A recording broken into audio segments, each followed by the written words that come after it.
We are here prepping for our June exercise, which is we're calling Rumble Ready. You're activating, most folks on the call are activating either the 1st or the 9th of June. Some folks are not. They are prepping for a drill later on in the summer, and that's great. It's all good information. So June 1st, which is a Saturday, or June 9th, which is a Sunday, 1 to 3, we do have 13 hubs. We had one drop out. So last week, we talked over these things. First of all, ask permission from your landlord to do an exercise. Get that started. I sent out information. I sent out a blurb that you could use to talk to your landlord, your property owner, if you needed to.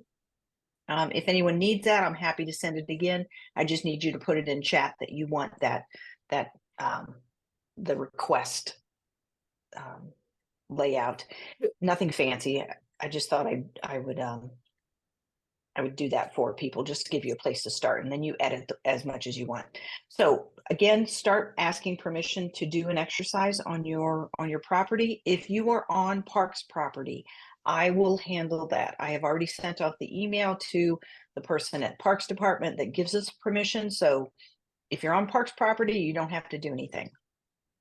The next thing I wanted you to do was check the map. And again, I gave the link. If I was more coordinated, I would be able to do that now, but maybe somebody can throw that link in the chat for the, oh wait, I have it here. Just in case you want to do it while we're online. So I would like for you to check over your location on the map and let me know that it looks good. Where I have you on the map physically, where you are, do I have the address correct? Would you like any other information? Anything you want me to throw in there, I'm happy to. Just throw it in chat and I will transfer it to the map. That map is online, interactive. I can make all the changes we want, and everything's it's current as soon as I make the changes. So I'm happy to modify, especially now, because I don't want to be making changes at the last minute. I'd much rather get everything set now. So please take a look at your location on the map and let me know if you need anything moved. I gave you some information to help promote the drill. I do have more coming, and my apologies for not getting to it sooner. The other thing I asked you to do last week was to check your sign-up form. I had about 6 hub captains contact me and said they either wanted to take control of it themselves or they just asked me to do some modifications. So please check over your sign-up form and let me know if you'd like to do changes. And if you're not familiar with sign up, it's an easy program, but it's not super intuitive. So please just reach out to me. I'm happy to jump on a 20-minute Zoom call with you and we can go over it role by role, job by job, and you can tell me what you'd like it to say. So I'm happy to do those changes for you online on a Zoom call if that would make it easier. I got no problem with that. I'm just trying to make it as accessible to everyone as I can. Okay, so moving forward, I wanted to go through what I think is a fairly simple layout of the hub flow. And this PowerPoint thing has changed a lot over the years. So this is the one I'm currently teaching with. Hopefully this isn't super small, but highlighted here is your neighbors. They come up to the first person in the hub, and that is the greeter. If the person needs information or has information to share, we send them to the information area where there's maps, there's message boards, whiteboards. The lost and found board is there. The area to leave personal messages is there. All that kind of stuff is posted. The person that's staffing that area, we call the information manager. So that's what the greeter would do with a neighbor that needed information or wanted to give information that they had. The next thing that might come up is a neighbor needs education. They didn't prepare ahead of time. And now they're panicking because they don't understand how toilets work when you don't have running water. So if they need education, send them to the education area. We have self-help posters, and we have the education manual, and the education officer, the educator, whatever you want to call them, they are standing by in that area. The other two functions the hub handles well is we deal with supplies, with stuff, food, water, diapers, shelter, equipment, tools, whatever. So that would be the supply area. We've also called it the resource area in previous editions. The person manning that area is or womaning that area, personing that area is the supply manager, supply officer. There's a million names, call them what you want. But if the neighbor came to the greeter and needed stuff, you would send them to the supply area. This person in the middle is what we call the message taker. It's an optional position, but we find it really helpful. They are the ones that help the person fill out the forms. They either fill out a form for the supply area or a form for the volunteer area. So they make sure they fill out the right forms. Sometimes they will fill out the forms for people because people have crappy handwriting. So message takers are really good. That person, the message taker, needs to have really good handwriting. And if they were volunteering, if your neighbor up here was willing to volunteer, the greeter and or the message taker would get them to the volunteer tent. And this is whether you need a skill, like you need a plumber, or B, you are a plumber and would like to help. Either kind of human resource skill is handled here in the volunteer area by the volunteer coordinator. So we're going to keep going. The hub manager is the person that overlooks, in this drill, their responsibility is going to be just looking over the whole system and finding the bottlenecks and fixing that bottleneck. Maybe you throw more people at the problem. Maybe the person in that role doesn't understand what should be happening, or maybe they do understand and they're just overwhelmed. They just need another warm body. So the hub manager is there just to oversee the whole operation and make sure that it's flowing smoothly. And then the hub manager does a lot of communication with the radio assistant who talks to the radio operator. So I just wanted to put this out there. I'm happy to make copies, and I will definitely send this out to folks. If this helps explain to your hub volunteers on the ground that this is how the hub works, then I would definitely make copies of this. I'm happy to make copies of this and laminate it for you if that's not something you can do. But we call it the hub flow. And I'm a very visual learner. I think things like this are very, very valuable. One of the things I wanted to show, just as an example of one of the things that our hubs are doing this year, the Ballard Hub, who is activating June 9th, the Ballard Commons Hub, is going to put 2 message takers in their hub system. And they're going to station 1 at each of their tents. This hub has 4 tents, so there'll be a message taker and the supply manager are at that. I said tent, I meant canopy. And a separate message taker and the volunteer coordinator will be at this canopy. So this is just something that Ballard has decided to try. I think it's a really good idea because in general, we have found the message taker area to be a bottleneck. So I just wanted to point that out. If that's something you'd like to try, just let me know and I will put 2 message takers on your request list instead of just 1. So any questions about the hub flow? Okay. All right, we're going to keep going. I just want to put individual just hub wanted goals. to say that's a great diagram. Oh, good. I'm glad it's helpful. Yeah, like I said, I'm a super visual learner. I can learn anything if you can draw it for me. Okay. And I had one more question, if that's all right. Sure.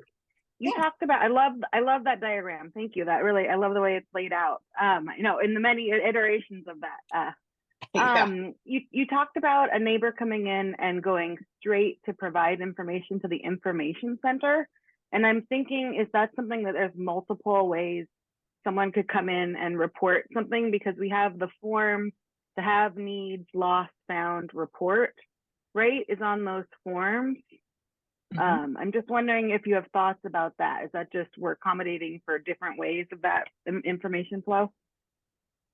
Yeah. So if somebody came in, a neighbor came in and said, I have information, um, information could come in from different ways. It could be a neighbor walking up saying, hey, I just walked past Walmart and they are closed or they're on fire or whatever, some kind of information. So a neighbor could walk up with that.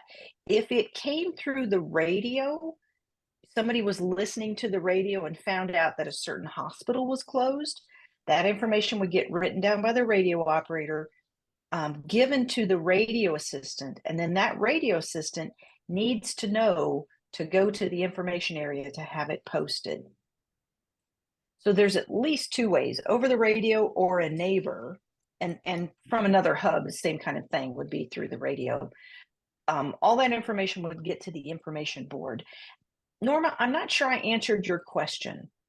I was thinking about the forms that we have at the usually used at the supply station, that are forms with multiple things you can circle at the top: have, need, let's see if I know them all, find, lost, and report. And I'm report. and I'm thinking about the position of the message taker. That's really interesting what Ballard's doing. And I'm wondering, like, as a default, are we asking everyone to go fill out that report form first with information to be like kind of vetted, or sending people directly to information, or just however multiple streams? I'm just wondering if you have a recommendation, having seen this. Catherine, I'll get to you in just a second. My other thought would be have some of these forms at the information area. And if somebody walked up and said, I have information to give you, I would say, please fill out the form and then stand here with me while I put it on the whiteboard. That's what I would do if I was the information officer. I wouldn't let them walk away, because you really, if you can have a dialogue with them about what's really going on, you're going to put the smartest information possible up on that whiteboard, which is absolutely what we want. So that would be my thought about having forms, those report forms. And you're right, Norma, they have report at the top. I would think about putting a copy of those at the information area. Catherine, you had your hand up. Sure. It seems to me that one of the things we did at Rayburn that was to have a lot of message takers right by the greeter. And the way things are going to be, I've been thinking more and more, and given that form that's generic, I would like to see a bunch of people with forms and take it all. If you have to walk the person to the information tent to help them fill out the form, you do that. But you have a group that actually, but keep people moving so we don't have a bottleneck. I think the greeter gets too bogged down every time I've ever done a drill. Yeah, thank you. And I was thinking of a bunch of of you know, we have here you can give you a form and we're walking you in the direction of the tents, and to have like 3 or 4 that are moving around the space, also even back and forth to radio. But they're the ones that are really clear about where things go. So that's been my thought for a while. Okay, thank you. Yeah, and if you are the hub captain on this day when your hub is activating and you see, you know, again, if you see bottlenecks, that's your job, is to figure out what's going on and make it better. Grab more message takers like Catherine's talking about and put them near the greeter, or throw a message taker at every canopy you have. There's a million different ways to skin this cat, and we won't know what works the best until we are under pressure and we are truly activating. We're right now we're guessing, and you know, a lot of this is powered by the scenarios that we're creating. You know, this isn't reality. We don't have real scenarios from real earthquakes. We're just creating what we think they might look like, and trying to throw them at you. So it will be a lot of learning on the fly. But I like the thinking ahead of time. Any other comments? We have goals for the network. We have goals set at a higher level, but think about what you guys want to accomplish in each of your drills. Obviously, I think this is a given. You want to make matches between haves and needs, whether that's in the supply, the gear area, or the volunteer area. Another thing, this is pretty common, is get your forms under control. Do you have all the forms you need? Do you have enough? Are you happy with the version of forms you have? There are, I think the volunteer form is on like version 8 or something. So there are many out there. Just pick one you like and go with it. And then if you don't like it, you'll figure it out and you'll change it and print some new ones.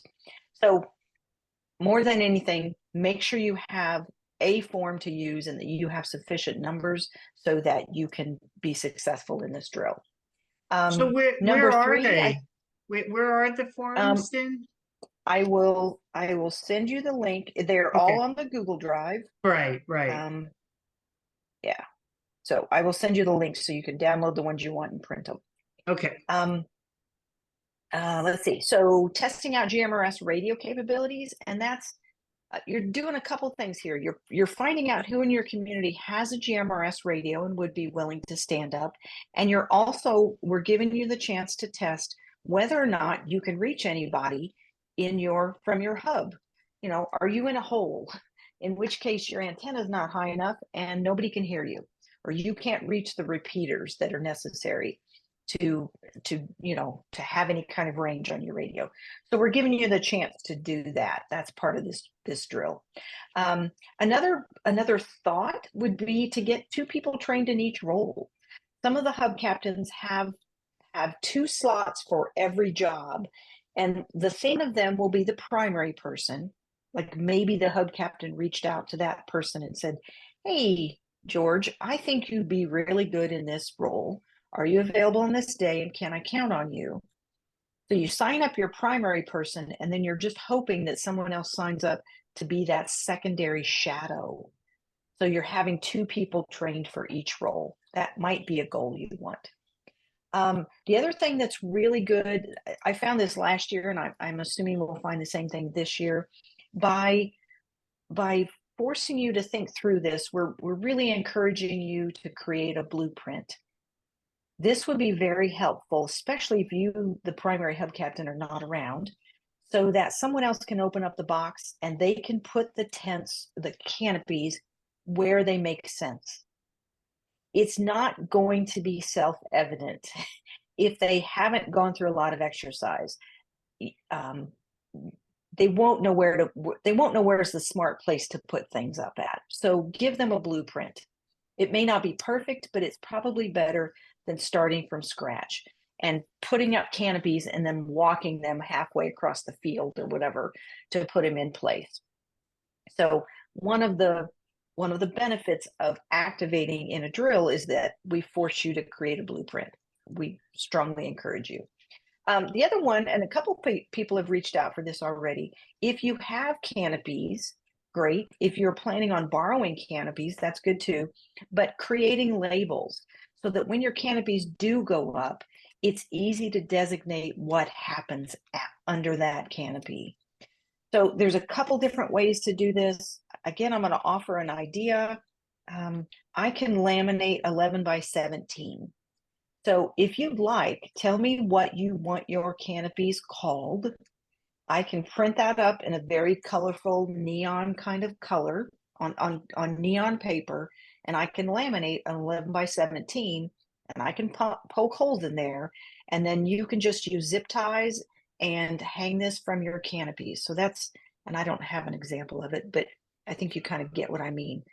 So if a laminated piece of paper would work well to label your canopies, I'm happy to help out with that.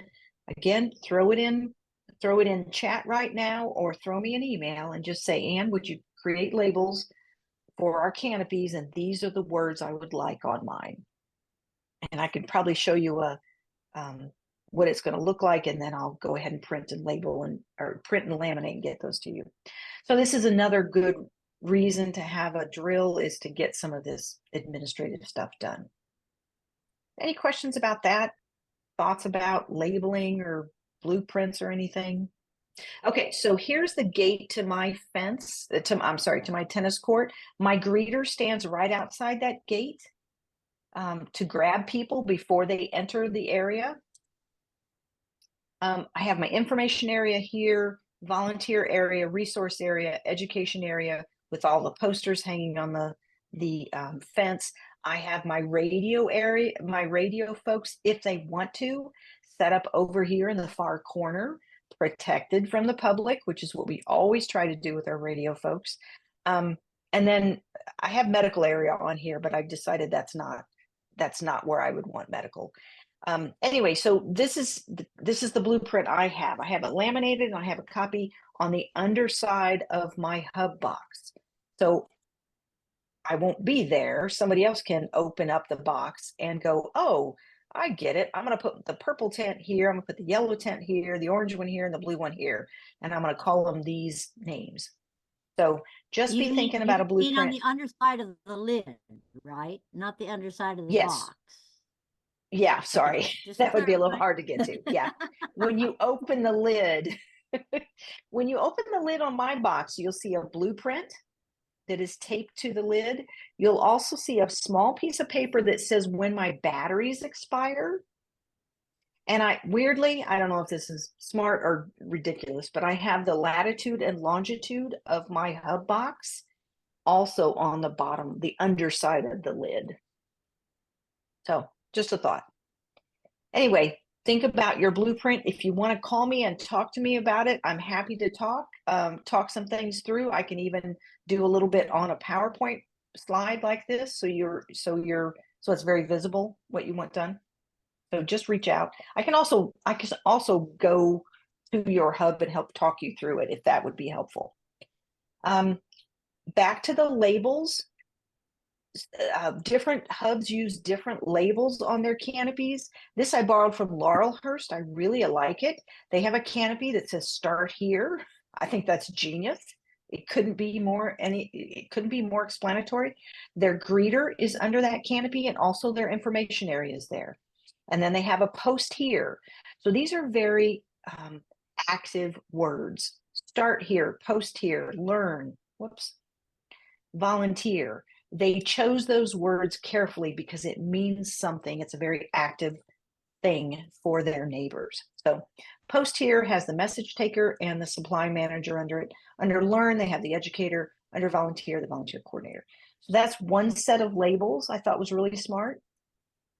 This is mine. It's much more boring, but I have information area, education area, resource area, volunteer area. So think about what you want your canopies to say before we go to the trouble of making new labels. That's all of the slideshow that I had. There is some talk about using bike messengers, and I forgot to invite Miles. Don't think he's on the call. Miles did a bike messenger / radio, GMRS radio exercise the other day in the Capitol Hill area. And I don't know all the details, but honestly, the bike messengers got the message to the hub they were trying to communicate with faster than using the radio. Because radio is slow. You have to speak slowly and clearly, and the person has to write. And so what they did was they batched the messages, gave them to a bike messenger, and biked them over the mile and a half between hubs, and it got there so much faster. So there's some talk about maybe incorporating bikes in this drill. There's not many of the hubs that this would work for, except for maybe the Capitol Hill area, because there's 3 of them that are activating on June 9th, very close together. So anybody have any thoughts about bikes during this drill? Anne, are you talking about Capitol Hill area, meaning Capitol Hill down to Madison Valley? Um, excuse me. On June 9th, there are 3. I consider it Capitol Hill. It's not. I'm sorry. That's my ignorance of It starts on Seattle. it So starts on Capitol Hill, but I'm just saying, but it's not flat. It's like really. right. So I mean, it would be interesting, but it might not be as fast as. Yeah. And Miles said it was really fast getting to the hub. It was much slower getting back because I guess Madison Valley is one of the hubs that's kind of down a hill. So on June 9th, it's Madison Valley, Homer Harris, and Brayburn. Those 3 hubs are close geographically. They're close. They may be, the elevation may be way different, but it's a possibility for those 3 hubs to mess with bikes because they are relatively close. Jody, did you have a comment? Boy Scouts. Oh, sorry. I was actually hoping for Boy Scouts or Girl Scouts too, because it's walkable. I mean, it's easy walk from Homer Harris in Madison Valley or Homer Harris to. Okay. I'm just saying that might be kind of fun. And what we might do with those 3 hubs that are so close together is put in more injects, write more scripts where people are walking in between hubs. That's easily doable. Jody, go ahead.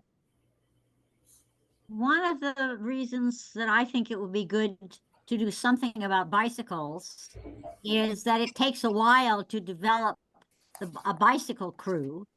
So I think it would be worthwhile finding something bicycles could do, because we would be in a real event, we would be using them to investigate things. So maybe if we have some scenarios that say such and, there's a down power line at, then we could send 2 bike messengers, always 2, out to look at it and see how long it takes them to get back. And that way we would have a reason to recruit bicycle people and kind of see how it goes. So I think it would be worth our while to find, for as many hubs as possible, to find some way to work this into the drill, just because it gets the process started. I like that idea. Over. Yeah, we can absolutely build some scripts in, and I'll probably be reaching out individually to hubs to see if that's something you're interested in. It doesn't help to write a bicycle script if you don't have anybody there on bikes. So Roger and then Pat. I actually don't have a question about bicycles. I want to go back to the design of the hub as having 5 stations rather than 4. So I can hold that question, but I'd like to eventually get to. Yeah, Roger, I can just talk about that. So that was the blueprint for my hub, the Victory Heights hub. It is not expected that anybody else would look like that. And in fact, since I did that blueprint, and honestly, I forgot I put medical on there. We've decided in my hub and conversations with Cindy and I that the medical area should not be within your hub. If you have the ability to set up some kind of a triage first aid station, it should be away from your hub. It's just a function that you do not want people that are hurt running around in a hub. You want them somewhere else, in somebody's garage, hopefully out of the elements. But the medical area, if we get to that point, setting that up, it should not be in the hub. Actually, I wasn't thinking about the medical. You have separated. Let me see if I can get this right. So there's a volunteer area, and there's a self-help information area. There's an area where you can go to post needs and match them with wants. And then you have a supplies area. It's a slide towards the beginning of your presentation.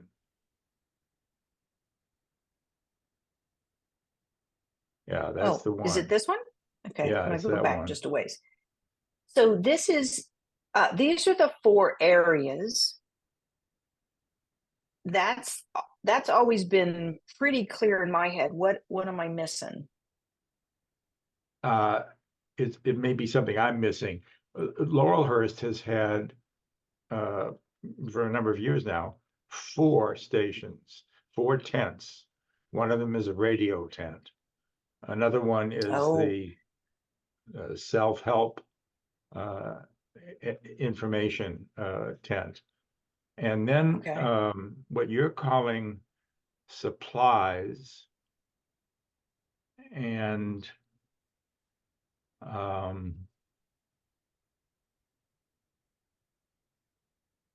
volunteers, I think have gone into one tent.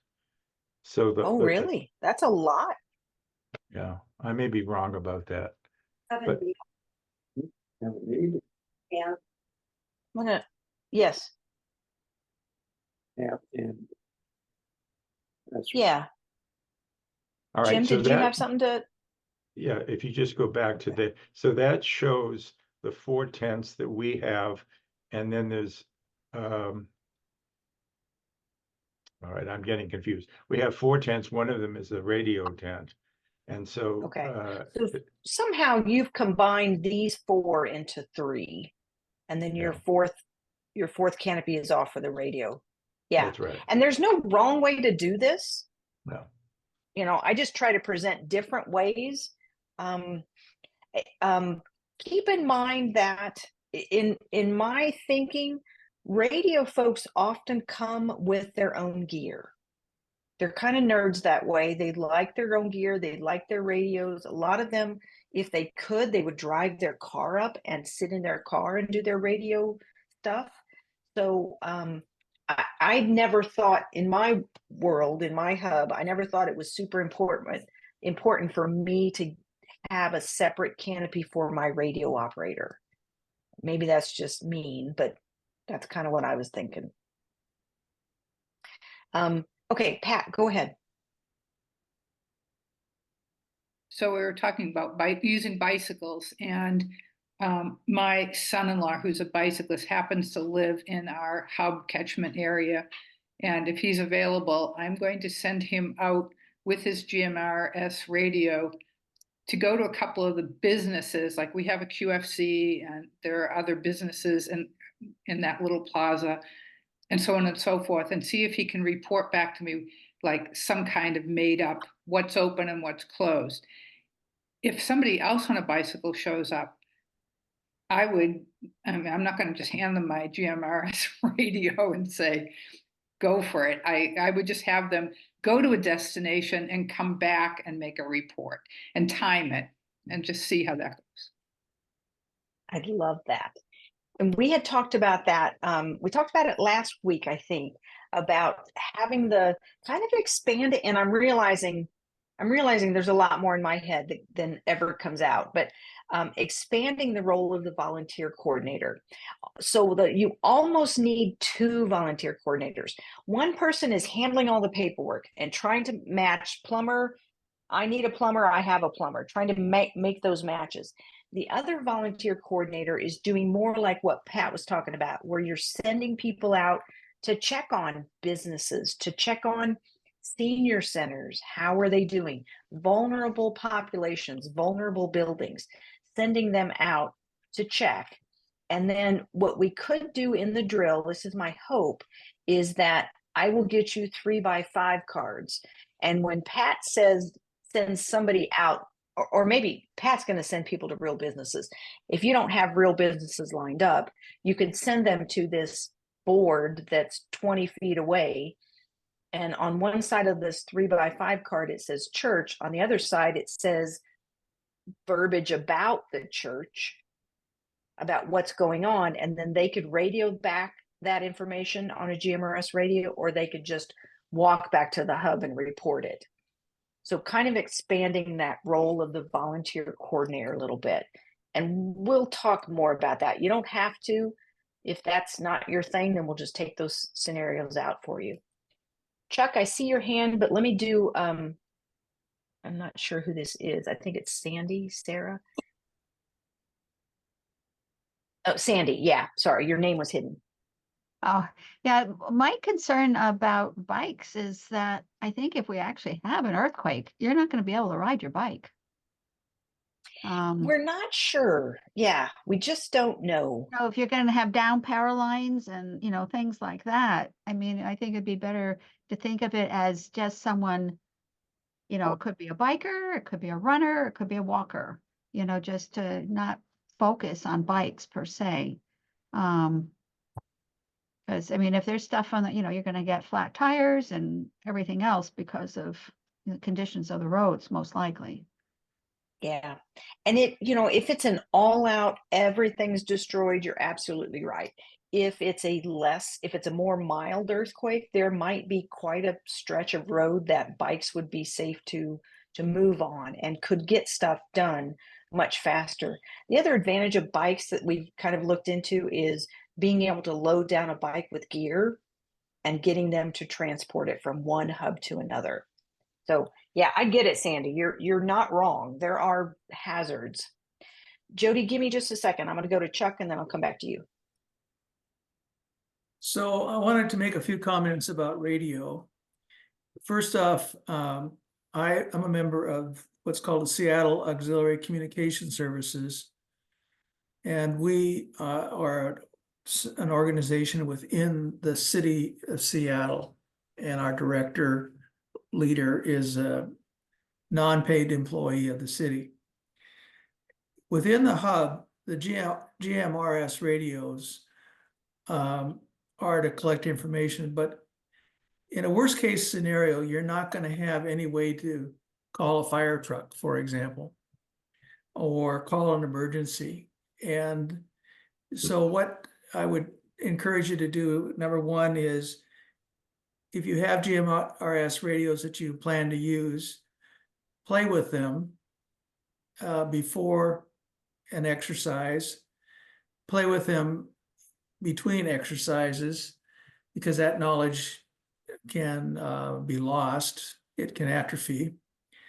But they're not much good if you don't have some familiarity with how they work and how to work with them. They gather information within the hub and bring it back to somebody like myself who is going to communicate through the ACRS network, which can go much longer distances. And but more particularly can link into the City of Seattle emergency communications, so that on a worst case basis, we could actually communicate with the fire department to get a fire truck to a location a GMSR radio might have identified as a problem, a house on fire, whatever, or an injury. So you've got basically then two levels of radio: the radio that GMSR radio that's serving the hub and gathering information, and then they relay that information to an ACS individual. I know that the Maple Leaf hub has somebody there that would serve that role, and then we would communicate that information to the City of Seattle. Yeah, thanks, Chuck. You're kind of preaching to the choir. Typically, we would do these exercises with ACS members. This one, we're kind of de-emphasizing ham radio and emphasizing GMRS radio. So yeah, we love our ACS buddies. We wish there were more of them. We wish we knew in a disaster we would all have our own ACS member. We realize that's not guaranteed. Very interested in direct communication with the fire department rigs using radio. That got raised the other day. But thank you. Yeah, we're going to see what we can do with GMRS radio. And I do want to put in a plug for, in 15 minutes, there is the GMRS radio check-in that's done every Monday night at 8 o'clock. If anyone has information, I don't have it at my fingertips. If anyone has information about what repeater we check in on Monday nights, first Monday of the month, please throw that in chat for everybody. And And I would encourage you to, we'll get off this phone call by 8 if we can, and everybody check in. And then next Monday, I didn't have a meeting scheduled, but we are going to add a schedule, add a meeting to this drill prep session just for GMRS radio. We're going to, and I'm not doing this because I'm not a radio wonk, but we're going to play out how you do a net, which is this idea of somebody online takes control and manages the chaos of radio.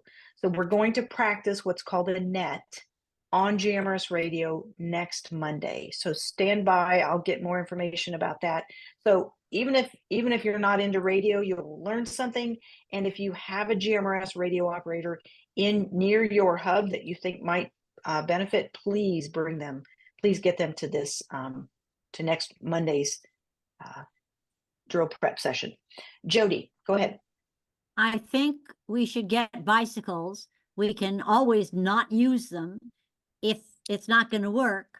But if we don't have bicycles, we can't use them if it will work. So I think the idea of getting a bike team is a good idea. And, you know, there will be times and places where they may be not at all useful or limited use. But you can't use the bicycles if it would work if you don't have them there. Thanks, Jody. And kind of like everything after a disaster, we will make do with what we have. And we kind of hope that everything we need will float to the surface and wave their hands and say they're available when we need them. But it is an interesting way to engage people. The bicycle community is kind of unique. And if you can reach them, you are reaching a really skilled, smart group of folks.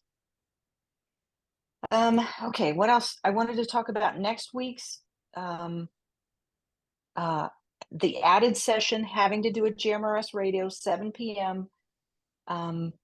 There is another Hub 101 training session. That is Tuesday. I'm going to do this to everybody. Hub 101. Tuesday, May 21st, 7 p.m., Lamb of God, Lutheran Church. So if you guys have any volunteers that need some training, get them to this. It'll be really good exercise, really good training. They will walk away with a much better understanding of what a hub is and what it is not. So that's at Lake City? Yes, I'm putting it now. There we go. I don't have the sign up link. They can just show up if they want. That's fine. I'm happy to just take anybody. Anne? Yes. Is the Hub 101 going to be recorded? No, because it's in person. Okay. Yeah. Thank you. Yeah, Mary and Lee, if you guys need a separate one, because I know you've got scouts, I'm happy to teach another one straight to your scouts if that's necessary.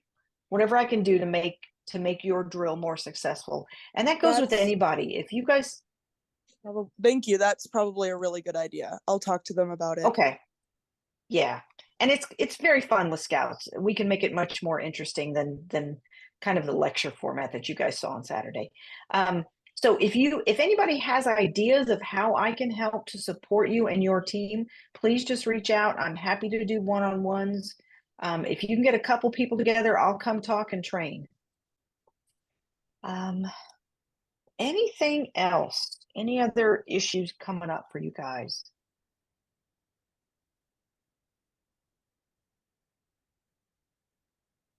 Oh, I wanted to mention, and I don't think Matt's on the call, but we talked about this last night. We had a drill team prep meeting. So the folks that are helping me put all this together, we met. Matt Blank is going to create some kind of QR code where the public coming up to your hub on either June 1st or June 9th can scan this QR code with their phone. You know, they raise their camera up to it, and they will be able to put their name and email address on a list that will get to you, so that we're not asking people to sign paperwork. So no more clipboards and paper, because what we found is people write down their name and their email address, and we absolutely cannot read it. So Matt's coming up with an electronic way to gather information from neighbors. And I think he's going to position it so that it asks two things. Do you want to be on this hub's email list? And would you like to be on the general hub newsletter list? So I think that's what Matt's coming up with. That is coming. The plan is to make the QR code with a little blurb about what it laminate it and get it to you. Bill, I see your hand. I'll get to you in just a second. One last thing is, my thinking is I will be mailing stuff out to you like around the 20th of May. And I may be mailing things like scenarios, just mailing them to you. And also the pre-staged haves and needs. My goal is to get them to you in enough time so that you can stuff your organizers. And then what else? The radio scripts, we have another bundle of that. So a couple bundled pieces of information, and I'll either drop them off or throw them in the mail. Go ahead, Bill. Well, what is happening now on the next 2 Mondays, Monday the 13th and Monday the 20th? Monday the 13th is, yeah, Monday the 13th. Next Monday is going to be it's GMRS radio only.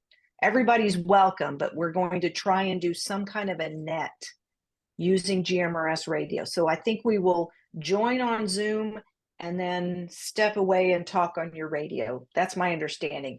It could be that the whole meeting just happens on Zoom and people hold their radio up to their mouth and pretend that they're talking, but they're not really transmitting.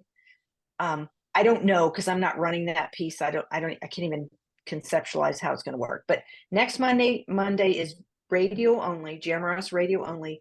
And then the following Monday will be our last final wrap-up drill prep meeting. Okay.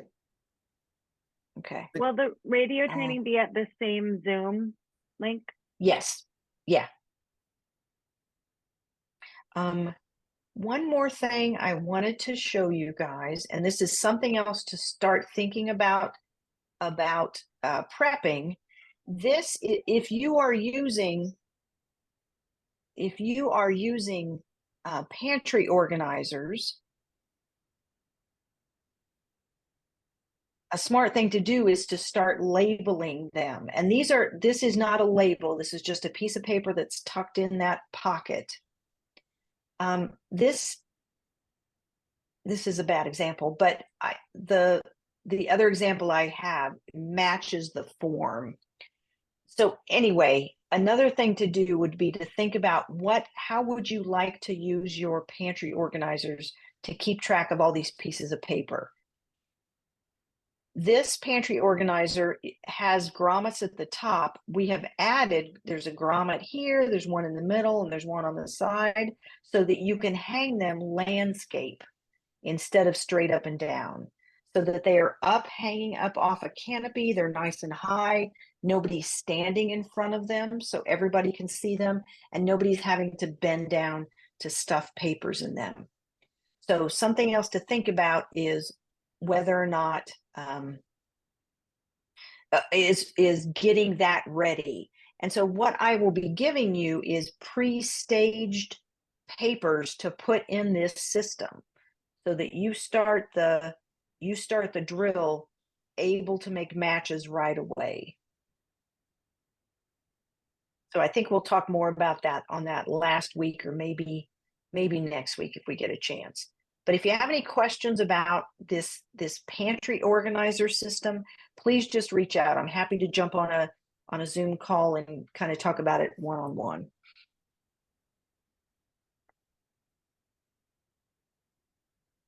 Is the pantry organizer system, is that familiar to anybody?